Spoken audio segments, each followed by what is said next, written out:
4 দিন পর বাড়ি ফিরেই মেজাজ গরম করলেন বলিউড অভিনেত্রী করিনা কাপুর।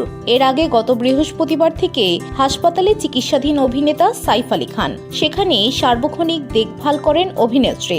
ঘটনার পর থেকে পুলিশের আনাগোনাও লেগে রয়েছে। তদন্তের কারণে হাজির হতে হচ্ছে পুলিশকে। এদিকে সেই রাতের ঘটনার পরপরই জেহ ও তৈমুরকে নিজের বাড়িতে নিয়ে যান করিনার বোন অভিনেত্রী করিশ্মা কাপুর।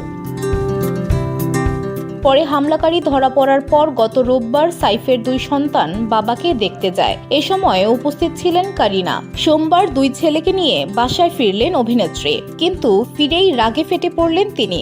কিন্তু কেন? বুধবার গভীর রাতে দুষ্কৃতকারীর হামলায় আহত হলে রক্তাক্ত অবস্থায় লীলাবতী হাসপাতালে ভর্তি করা হয় অভিনেতাকে। সাইফের শিরোদাঁড়ায় গেঁথেছিল 2.5 ইঞ্চি মাপের একটি ছুরির অংশ।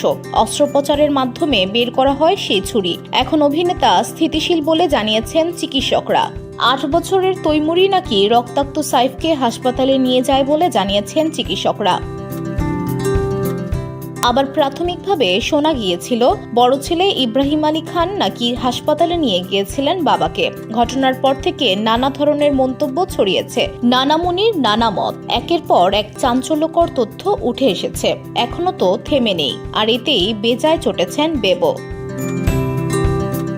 বাড়ি ফিরে সামাজিক মাধ্যম ইনস্টাগ্রামে করিনা লিখেছেন, আপনাদের মন বলে কিছু নেই, আমাদের একা ছেড়ে দিন। যদিও এই পোস্ট শেয়ার করে নেওয়ার মিনিট কয়েকের মধ্যেই তা মুছে দেন অভিনেত্রী। এমনিতেই বাড়িতে পরিবেশ যথেষ্ট ভারী। এর মধ্যে 2 ছেলের মন ভালো করতে চেষ্টার কমতি রাখছেন না করিনা। বাড়িতে ঢুকে ছেলেদের জন্য নিয়ে আসেন খেলনা।